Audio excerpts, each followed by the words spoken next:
mean hearing with your ears, it means hearing with your soul, your spirit. A lot of us who hear things are considered schizophrenic. Sounds weird, but that's what the medical profession classifies people who hear things as. They hear from the other side, they hear other dimensions, and a lot of people say, oh, they're crazy. But truthfully, we all hear things in our head. You think about it, every day of your life, you're hearing things. And Audrey, being baptized yesterday, has the gift of the Holy Ghost, which is hearing the Holy Ghost talk to her soul. Talk to her and tell her what's right and wrong, what's good and bad, right? Mm-hmm. And so that's a form of clairaudience, believe it or not. And clairaudience covers this entire chakra. By chakra, do you know what I mean by chakra, Lauren? Chakras are spinning energies that are in our body, and we have 7 chakras spinning all the time in our body. Actually, we have 3 above the body and 2 below the body, so we have a total of 12 chakras, but they only talk about the 7 basic chakras within our body. And one of those is the 5th chakra, which is our voice and our hearing. And that chakra is a special gift from God. We speak our truth, or we speak false, you know. And depending on how we're speaking, that chakra carries energy with it. And clairaudience is the hearing and the speaking too, believe it or not, speaking your truth.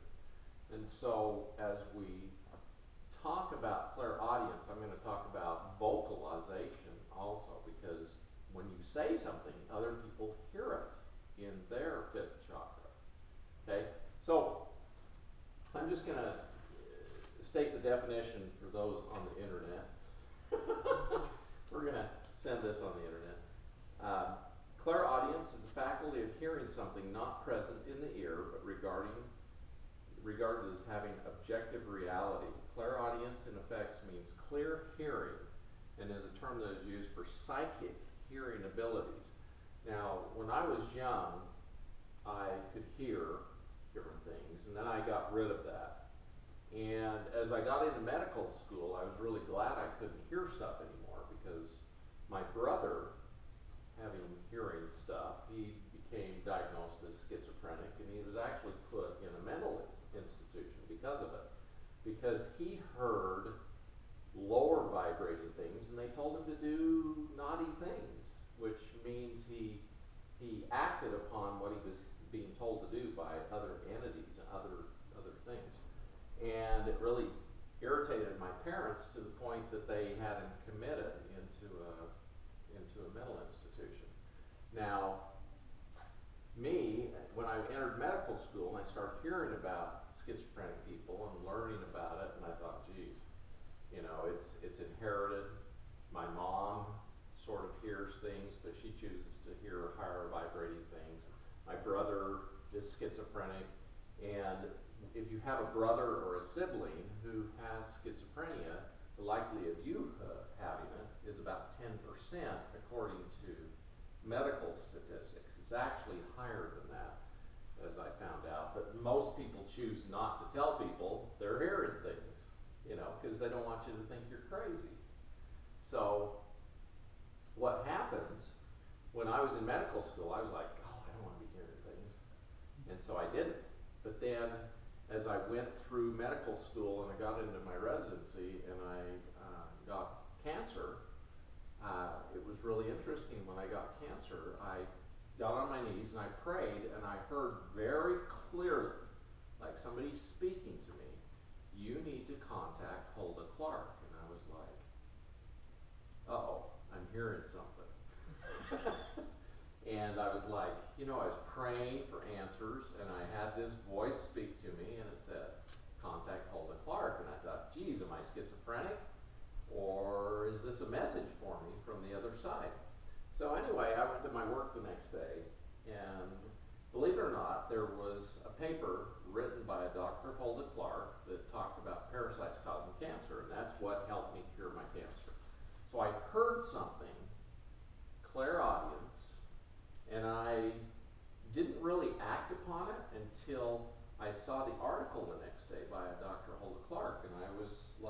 pretty dumbfounded that I'd heard something with her name, and then I went and I found something with her name on it. And so I correlated that with an answer to a prayer, not really with schizophrenia, but with an answer to a prayer. Does that make sense? So it was one of those things that I decided, okay, maybe I better follow this. So I called her up and she told me how to cure my cancer. The rest is history. But one of the important lessons I learned from that was the other side does speak to us. And in order to hear them, we have to be open to it. Now, a lot of us are a little bit afraid to hear things. You know, when Audrey was young, she saw lions and tigers and different animals, right? When you were young? Well, that's what I remember. And she was afraid to see these things. And you actually heard them, didn't you? Yeah, they made noises. And it's like, okay, what was going on? Audrey had clairvoyance, which is clear seeing, and clairaudience. So she heard them and saw them. So, and I hate to put you on the spot, Audrey, but you know, sometimes we have these things happen to us and we go, oh, I don't like this. I don't want to see these things anymore. I don't want to hear these things anymore. And we shut it down. And that's okay. That's okay, because we are living in a physical reality, and it's good to kind of tone things down so you don't think you're crazy. One of the things I've been really clear about, though, is clairaudience, hearing things. I had basically a visitation in 2001 where I heard and saw Jesus, clairaudience, clairvoyance, and ever since then I've heard the voice of Jesus. So that's been one thing that's been really interesting to me, and it's never set me wrong. It's never set me to do the wrong thing. And so, you know, I'm not crazy, but I do have that ability. One of the other things I learned that has to do with clairaudience is toning. Now, what is toning? Toning is the ability to use your voice and your hearing to help others heal, help move energy. Because all toning is using a vibration, a frequency, a sound, and projecting it out and using it to adjust the vibration of the energy around you and the people around you. And I do this all the time as a form of healing. And it has to do with clairaudience because it's sound. It's voice and it's sound. So, you know, I don't expect you to believe any of this stuff, but everything is energy. And sound helps create an energy. And so I'm just going to demonstrate real quickly some sounds. Now, the chakras, you know, talking about the chakras, this is the crown chakra, third eye, the throat chakra, which is clairaudience that we're talking about. No, it's good. And then the heart chakra, which is love, the solar plexus, which is emotions, the creative chakra, which includes the sexual organs and creating new human beings and other things, and then the root chakra, which is our connection to the earth and the planet. So anyway, I'm just going to demonstrate one thing. Now, the piano, there's a note for every chakra. Like the root chakra, believe it or not, is C, middle C. I'm just going to hit that note, C, and that is the note of the root chakra. Then it goes to D, which is the note for the sacral plexus.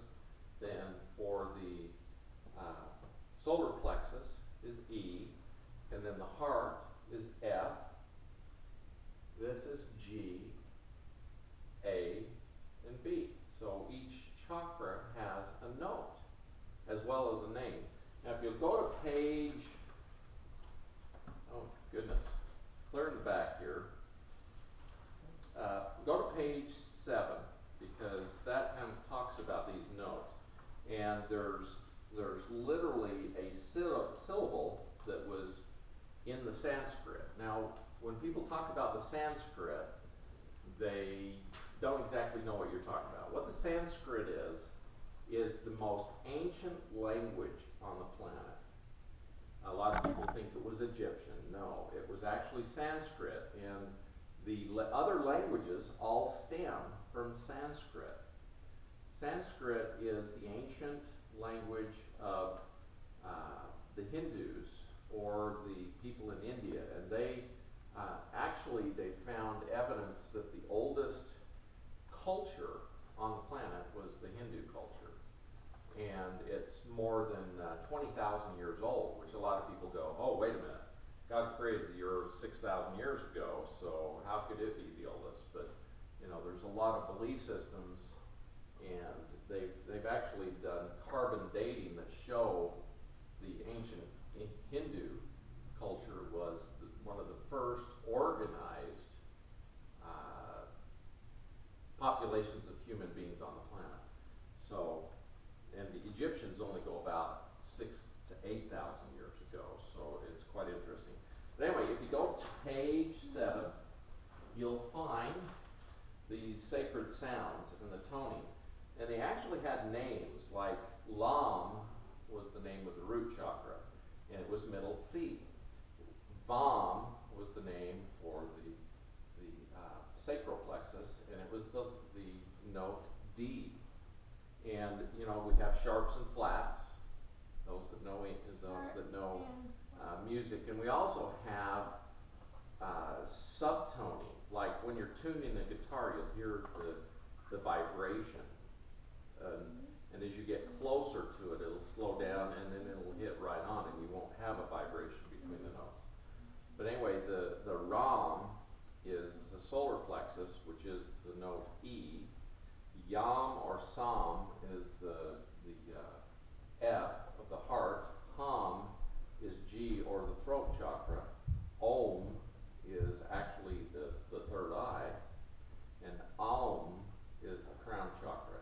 And so I'm just going to do a couple of tonings, just so you can hear it. Now our F is kind of off on this piano, so I'm just going to do an Om. Om, and that's the F, believe it or not, that is the heart chakra. Om. You hit it right. So if the God sounds are very interesting, because if you make those sounds, it actually causes healing to go on in your body. And you can try it. Singing is very good for the body. And hitting these particular notes is good for your chakras, and it aligns your chakras. And the reason I'm teaching this is because it's very healing to use musical notes and use those. If you're having a problem with your heart, you should use F. Om. And you know, if you're having a problem with your throat chakra, you should use G. Like if you've got a sore throat, you can do Om. Or you can use Hum. Hum. It'll take away sore throats. It's weird, but it works. And if you're having a problem with your eyesight or something, you can use an Om. Om. And if you're having a problem with headaches, you can use Hum. It's very, very fascinating. But anyway, does anybody have any questions? Okay, I probably did enough. This is good. This is good.